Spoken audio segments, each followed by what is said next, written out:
What up, everybody? I'm Dion. That's Tariq from Hoodie and the Headband.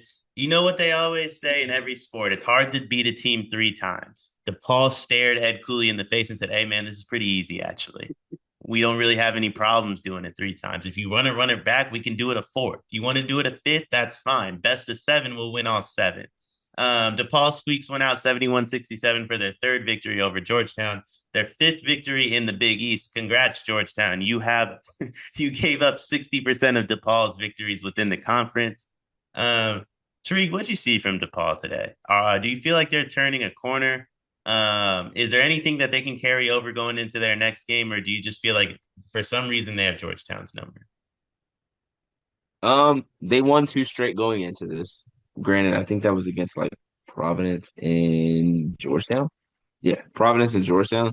So you can't take a ton from that. But you can take away the confidence that you've built over the last couple of games. Getting NJ Benson back for today's game, him scoring 13 of 18 points in the second half. Um, the way they felt after the game, you can build off of that. They went up 29-14 in the first half. Georgetown came back on a 26-9 run going into halftime. And I know a lot of people were probably thinking, all right, this is where Georgetown is going to go on a run coming out of the second half, and then the game will be Georgetown's. That didn't happen. DePaul came back out, matched their energy, if not exceeded their energy, in the second half.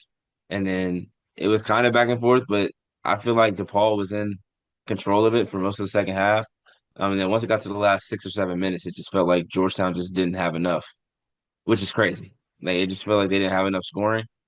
Um, and I don't know what it is. DePaul has been able to beat them so many times this season. Like you said, if they played another game, I think DePaul might beat them again. Like I don't understand it, but like they beat them three times. Why wouldn't they be able to beat them again? Like, I will say Ed Cooley. I think it was second half, maybe it was early, like mid first half, saying 11 isn't going to pass about CJ Gunn, and then consider then him going to like help the team win in a lot of different ways. Like he only had um he only had 11 points, two assists.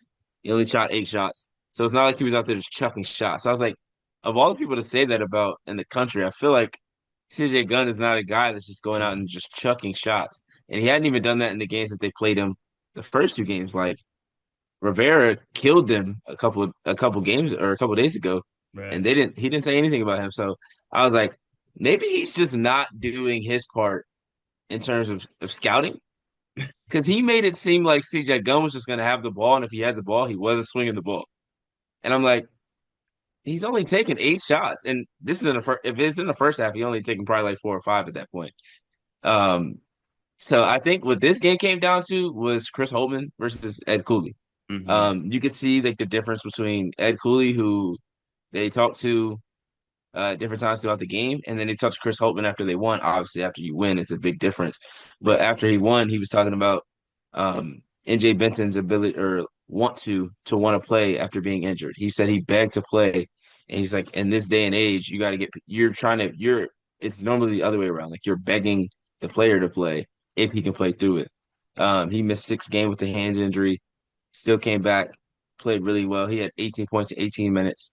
Um, Jaden Epps air balls a free throw, like a minute left.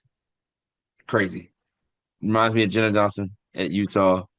Um, and then you got JJ Trainer got an alley-oop layup with a minute left, 3 seconds left on the shot clock. That was pretty indicative of the game, in my opinion. Like it's 3 seconds left on the shot clock. All you got to do is let them, like, not let them get the ball in, but they get the ball in. They throw up some crazy shot, they miss. You go down and you try to score. You give up a dunk or a layup on an alley oop under your own, like under their basket, like that is indicative of the entire game and their matchups against DePaul throughout the entire season, in my opinion. Yeah, I mean, I think hey, listen, I'm an entertainment guy first and foremost. We're talking about MSG, the mecca of entertainment, the mecca of basketball. This tournament's gonna miss Ed Cooley. Just for comments like that. A guy that's clearly gonna pass the ball, he won't. Like that's what I live for with Ed Cooley. Throw the towel over him, turn the AC off in the arena. Like let's like let that forehead sweat a little bit, like that's what it doesn't get any better than his team going on 20-0 run. No player needs a towel, but Ed needs tools. Like that's a Yeah, coach that's active. That's a coach that's working as hard as his team. I love it. I live for Ed Cooley. It sucks that he's gone so quickly out of this tournament. I miss his Providence teams. I thought they were special. But at the end of the day, man, like you can't pull up to MSG playing DePaul and come out that flat. At the end of the yeah, day, I think that's coaching. Georgetown appears to have a bit of a larger issue. Going from Pat Ewing to Ed Cooley, you're not really seeing too much of an improvement.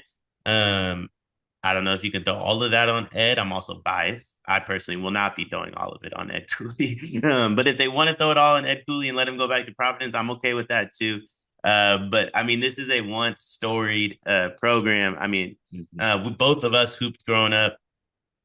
To be fair, I'm much older than you are. So like I remember like the AI days a little bit. You know what I mean? And I remember like what AI not just meant to basketball, but he's to why we view Georgetown. Georgetown the way we do. You know what I mean? Like they Yeah, don't got post AI. I mean, they ain't got nothing like AI since, right? So yeah, um I miss Georgetown in that light. I think the sport's better when Georgetown's better, but the sport's also been fine since Georgetown has been bad. So maybe I'm wrong on that. But hopefully Ed Cooley finds a way to bounce back. Congrats to DePaul. Good luck in the next round. For Tariq, I'm Dion. Please like, comment, and subscribe. We'll be back with previews and recaps for the whole Big East tournament.